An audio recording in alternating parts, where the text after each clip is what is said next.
Poker's legendary champions, next generation stars, and tireless ambassadors of the game, sharing their wisdom and guiding your journey to high achievement on the green felt. This is Tactical Tuesday on Chasing Poker Greatness with your host, Brad Wilson.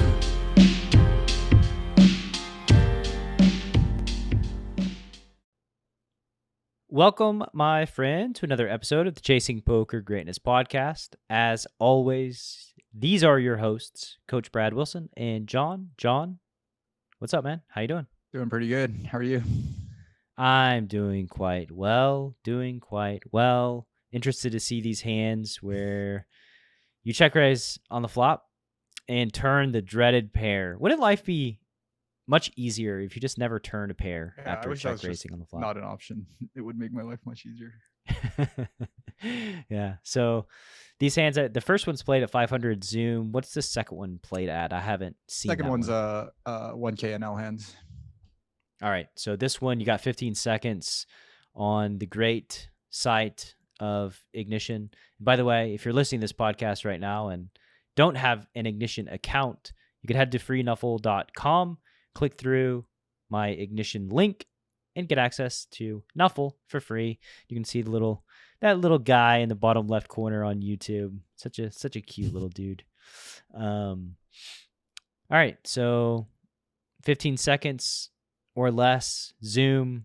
Let's see how this first hand goes down. You got a 9 and a 5.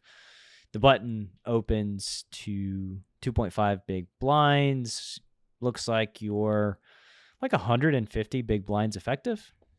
Yeah, we're a little deeper than usual, but nothing where I'm gonna make drastic changes to anything or ranges or sizes at 150 bigs yet. I mean, depth tends to happen quite quickly in the Zoom pool, I think. Yeah. So you defend with 9-5 suited. There's $27 in the pot. Your opponent has $7.55. You've got them covered. The flop is Queen of Hearts, 8 of Diamonds, 6 of Clubs. So you have a gut shot with your 9-5 and a backdoor flush draw. You decide to check, and the villain bets looks to be about 1/3. Yep. So everything about the villain so far looks pretty reggy. The 2.5x button open. He's 150 big blinds, which is, means at least something, I think. And then he picks, I think this is like kind of the final nail in the coffin in terms of labeling this guy as a reg, is the 1/3 sizing on the flop. It's just the size that fish rarely ever use.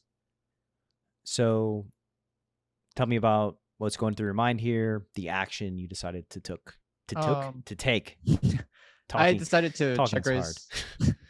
I decided to check raise this hand. I don't think it's an especially exciting or like creative check raise. It's just going to be like a gutter and a backdoor flush draw is going to be in there. If I don't know if like you can make like some argument about like, oh, maybe there's like, this is just like not even one of the best ones that I have, given that there's like lots of other gutters and there's, open enders with flush draws and stuff like that have more equity than 9-5 of diamonds.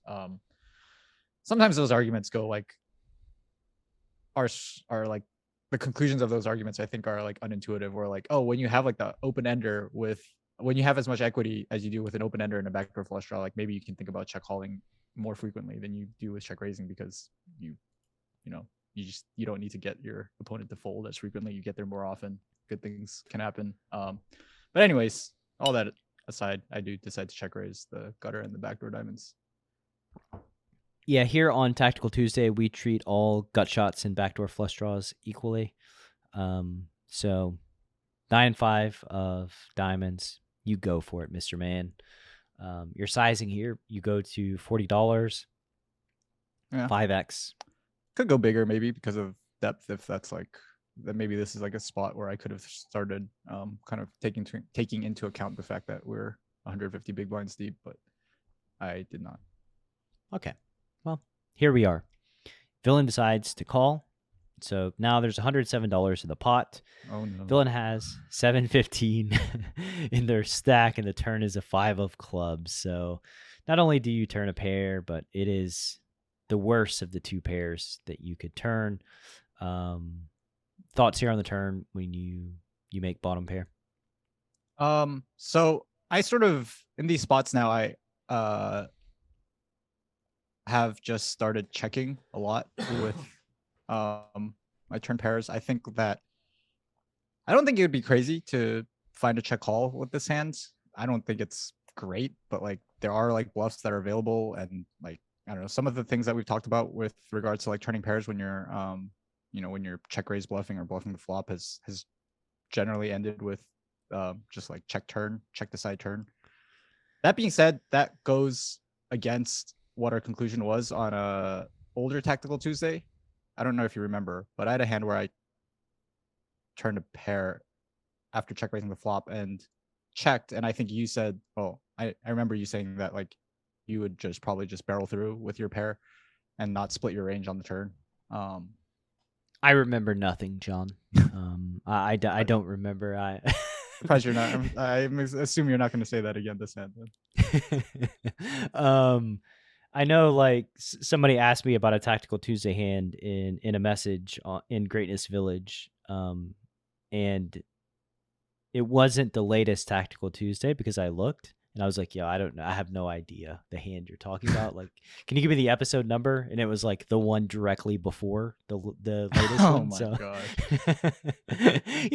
There's a lot going on in my brain. These things, they kind of fall out over time. But so the 9-5, you do block the 7-9, which I think is quite nice. Here, if you did want to bet and turn it into a bluff, but whatever. Again, I think checking is fine. Maybe bombing is fine too, but you decide to check, and the villain bets a third. I guess also like just to go back one step, like checking really strong hands that are check raise on the flop, like my 2 pairs and sets on this 5 of clubs turn, probably is not that. It's not that crazy either, given that like the button definitely has 6 combos of 9-7 and maybe even all the offsuit combos as well, given depending on how wide. You mean 4? There are 4 suits in poker. Yeah, 4 combos of 9-7 suited. I was thinking pocket pair combos for some reason. Yeah. We haven't introduced the 2 extra suits yet, but that'll be coming in a future poker variation. But yeah, the 4, they most likely have all of them. All 16. Yeah. I would think. So, all right. That is a good argument for checking like your 2 pair on the turn. And I think it makes a lot of sense. So here you check, and now you got 15 seconds in ignition zone. So what are we going to do once we face this small bet? Because a small bet actually feels a little weird to me. From the villain, you would like... so I know that like stabbing versus check on the turn after you get check raised, like stabbing a third is like a very regular thing to face. In this situation, it feels less appropriate than other situations just because, you would want to polarize, I would imagine, right? Like what hands are they betting this sides with? Like I would assume like a queen, most like 1 pair queens and like 8x too are going to check back. And if you have like 9-7 or a set or a bluff like Jack 10 or Jack 9, you're probably want to go bigger with those types of hands. So yeah, I agree with you that I'm not exactly sure what this size is accomplishing or saying. I think what it says is that this is this villain strategy to bet a third facing a turn check after getting check raised on the flop. Yeah. And I don't think it goes really beyond that like whatever map they're following, that map is telling them to do this for one reason or another. Because you're right. Like there's not a lot of hands I can think of that really want to do this. Maybe other than 7-9, like maybe 7-9 can do this at some frequency to induce check raises if that's like a thing they're going for. But even then, like, I think it should be probably quite rare. And so with that said, well, if this guy did have 7-9 and wanted to induce a check raise, he gets it. He gets it. Your sizing here. Tell me about your sizing here because I'm not a fan on first glance. So I think like what my in-game thought process was that like this size is from the villain. Timeout. Right. So we checked the turn. Villain bet a third for the podcast listener, and now so that was $32, and Jon check raises to 117. And now the villain has 3-1 in position to call. Yeah. So I guess what I was saying was that in game, like I just thought that this 1/3 size was like strange, but definitely not like polar and like indicative of like really strong hands. So like I thought that this size was going to include a lot of Queen X and maybe even some like 8X that is going for like some sort of weird blocky protection bet and planning on like checking back the river quite frequently. I suppose all their Queen X is likely to do that as well. So I felt that versus like this size, my 5 is probably not going to be good enough to call. And I thought that versus double check raise and then like probably bomb river for a really, really big size would fold out their weaker Queen X and certainly their 8X that I expected would. I thought that's those are the types of hands that would be that this size would comprise of. Yeah, and you know, if you think about like 9-10, which is a double gut shot, Jack 10, which is a gut shot, those type of hands, backdoor flush draws with a gut shot, like are likely to bet big on the turn to polarize. Yes. So like the small sizing, you know, is more mergy, with maybe some like 8s and queens and pocket jacks, stuff like that. Maybe even. Yeah. So, you know, you check raise, you're sizing here. Did you go into why you chose this sizing? No, I'm gonna like just make an admission here and like I had 15 seconds. I kind of panicked when I saw the small size and was just like, no, my 5 is not good anymore. I was like, I need to do something. Probably click like the closest button to my mouse. So not the small bet. I want to face the big bet here, guys, so that I can bluff catch better. Yeah, so you check raise and you're sizing here, you know, in a perfect world now that you can think about it, what would you prefer to size to? Probably something closer to like probably something closer to 240-ish. That's quite different than 117. If I move my mouse over 3 more pixels, I might not have had time to click the buttons. Okay, so you went 117, wanted to go 240. Well, okay, quite a difference. Villain calls, unsurprisingly, villain calls. And the river is a queen of clubs, so it completes the backdoor flush draw and pairs the queen. And you decide to stick it all in. There's 342 in the pot. Villain has 600 behind, and you pile. So now you're making up for the small turn check raise with the XL river bet. Also don't know if I would have gone this big had the river not been a queen. But again, I think I just another moment of panic when the queen paired on the board, and I was like, wow, I need to go huge now to get folds from anything. So I did end up piling like a little bit less than 2x pot, given that button only has 600. Yeah, see, there you have it, Tactical Tuesday audience. Just panic and do weird things, and that's the path to success. On the 2 streets where the pot is the largest, just have no idea what you're doing. Well, again, to be fair, 15 seconds is not a lot of time to process all the information. And so you're just kind of like trusting your reflexes here. And yeah, I don't know exactly how to feel about the JM on the river. Like, I mean, flushes, I guess we're targeting, like, I don't even know what we're targeting. Trips and flushes. I just knew that if I was going to get a reasonable hand to fold, probably just have to put every last dollar in there. All right. Well, you did. I don't know if this is like the highest level Tactical Tuesday we've done before, but I was just actually this guy tanked down like to the last few seconds before calling, and I was just like, I don't know what I'm ripping. This guy's probably just gonna call, and I'm gonna be able to post a punt to yeah. the Slack channel or something. But well, you put in 5 bets post flop, so it's a lot of bets. You did get the fold here. when I see the hand that he tanked with, I didn't know how to feel. Yeah, they made a massive laydown. I mean, it's quite unbelievable, the fold equity that you generated here. You folded ace-6 offsuit, which is third pair, and they tanked to 1 second before folding. But you got it done. It may not have been pretty, but you got it done. Gets the job done. Thank God they didn't have ace-8, I guess. Also, thank God that they had a better hand than mine, because if it was, we would not be doing a Tactical Tuesday on this hand if he had like 4-5 or something, 5 such. Yeah, they've got pocket 4s. Like, good hand. So hand number 2. Let's lead the listener into hand number 2. I haven't yet loaded it up or seen it myself, but you check raise a flop and you turn a pair, you said, at 1K and L.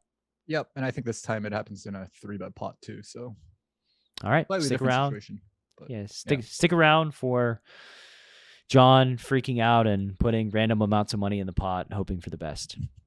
In a world where a fish dog bets the flop, and you don't know what to do, one man, Coach Brad Wilson, has a surefire plan to neutralize flop leads and rip that dunk to shreds. Nuffle. Available now. Go to chasingpokergreatness.com/Nuffle. Rated R. All right. Welcome back to today's Tactical Tuesday.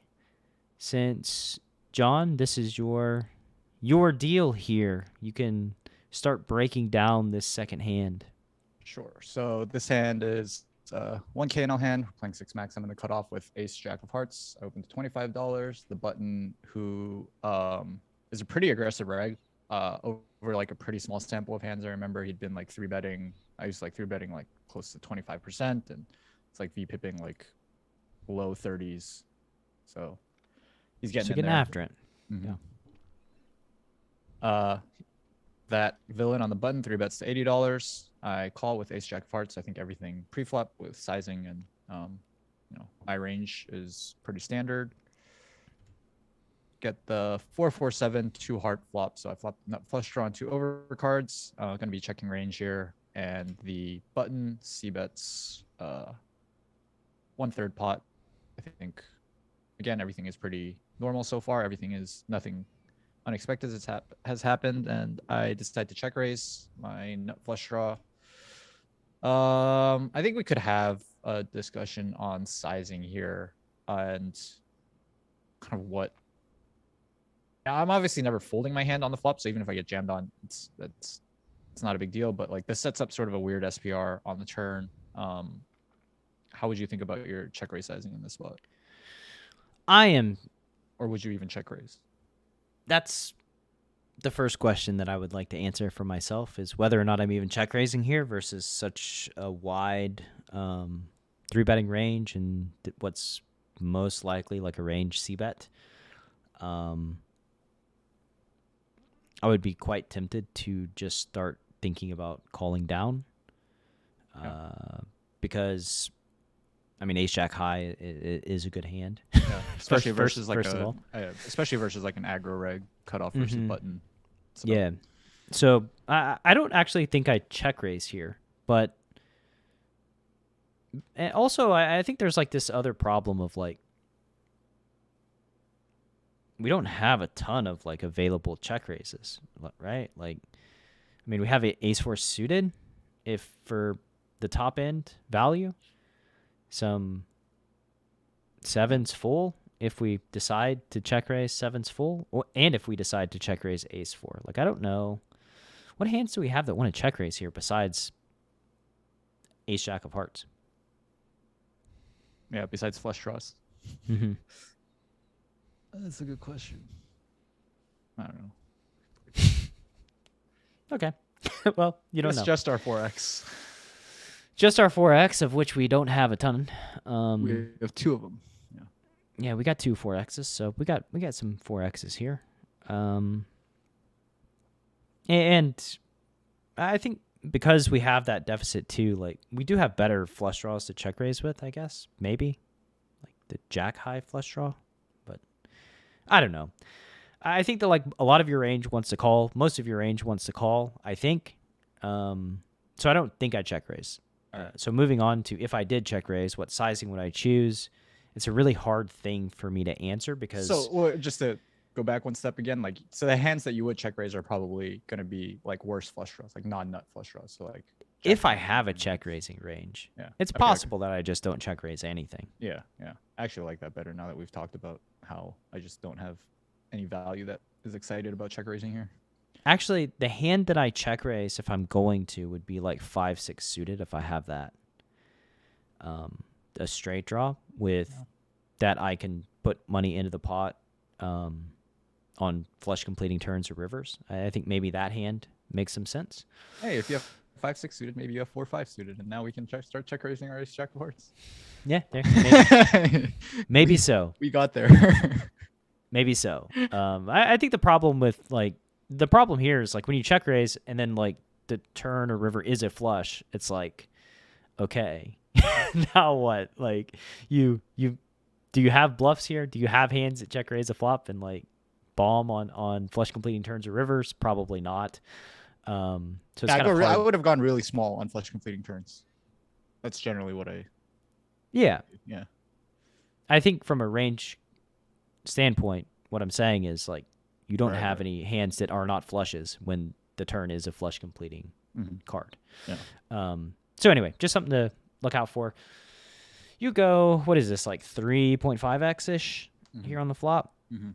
Again, I don't really know. You know, the it's gonna be like SPR is gonna be around 1 on the turn. What's your plan for turns or rivers? Like once villain continues. My plan was just to like my plan always when I check raise the flop with a bluff is to barrel through. Okay.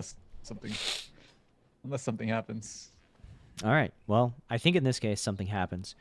The turn is the ace of clubs. So again, bada bing, bada boom, equity realization materializes. You turn a pair. Now, what's your plan? Well, we're kind of lucky in the sense that, like, I guess that the SPR is so low. Okay. Let me go back. I do not think that my hand wants to play for all the money anymore. I think that when all the money goes in, you mean aggressively? Correct. When all the money goes in with me putting it in, I probably no longer have the best hand. It's tough to imagine getting called by finding enough hands that are going to call down after I check raise flop and bet on an ace high turn. I think like villain could still have better ace X than ace jack that calls the check raise on the flop. I think like, for example, ace king of diamonds and ace queen of diamonds are like very obvious continues.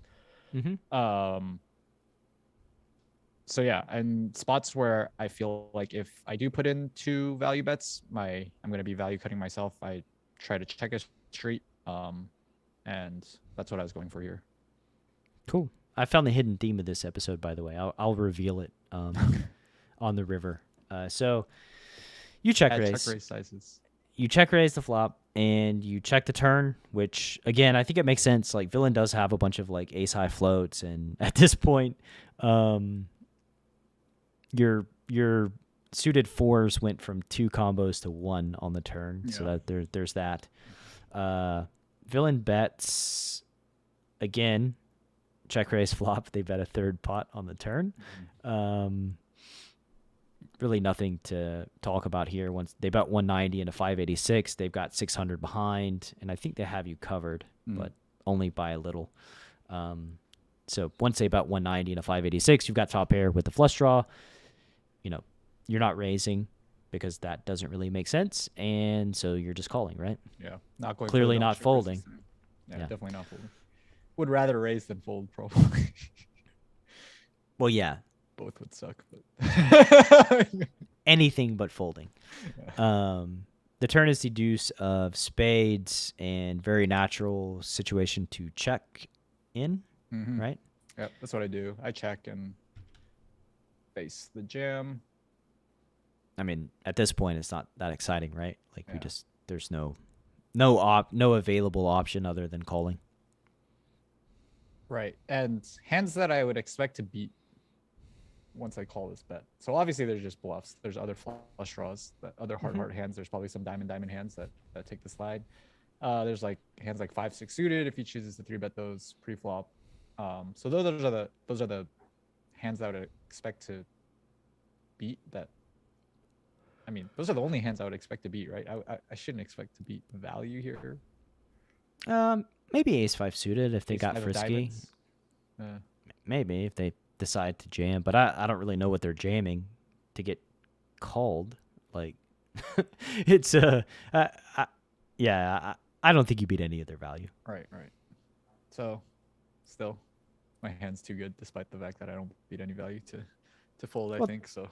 Well, you know, that's one of the benefits of check raising on the flop, kind of like on the smaller side. You get some hands to float that may not float if you use an outrageous size, which funnels them nicely into natural busted continues here on the river, which really important. But the hidden theme, by the way, is you call. Villain has a queen jack of diamonds, so you win this 2K pot with your pair of aces, and they did continue on the flop with backdoors and overcards, as they probably should. The hidden theme is you check raising the flop and generating absolutely no fold equity. Both situations. Ace-6 just call. It's just like putting in lots of bets and generating so little fold equity that it would make your head spin. So there you go, kids. You just check raise, and if you don't make top pair, you just put all the money in eventually. And if you do, you just check and let all the hands that were not folding to your flop check raise put money in themselves. Easy peasy. Easy game. Any final thoughts on today's hands? No. I mean, I just thought that it would. I brought these like two hands in together because one, this is like a situation where you check raise flop with a bluff and turn a pair that I think gets asked a lot in like Poker Power Hour and even in like the Wolves, some of like the Wolves discussion. So, I just wanted to kind of show and ask about like two flop check raises, turn pairs that ended up playing out very differently. Yeah. And if you ask a question and John gives you feedback, you can remain rightly skeptical in the village. And by the way, to join the village, greatnessvillage.com, hop on the email newsletter. You get a link. You can join in. There are lots of other less crazy coaches too, so you can probably ask advice from someone who... I just enjoy busting John's balls. Cool. So I guess there's only one final thing to do. See you next week. Your excitement of see you next week it's going down week by week, John. We need a hearty see you next week. See you next week. Thanks for listening to Chasing Poker Greatness. You can subscribe on Apple Podcasts or on your favorite podcast app. Go to chasingpokergreatness.com to get the newsletter. Join the Greatness Village community, book a coaching session, or dive into the latest data-driven poker courses. Follow the show on Twitter @CPG Podcast.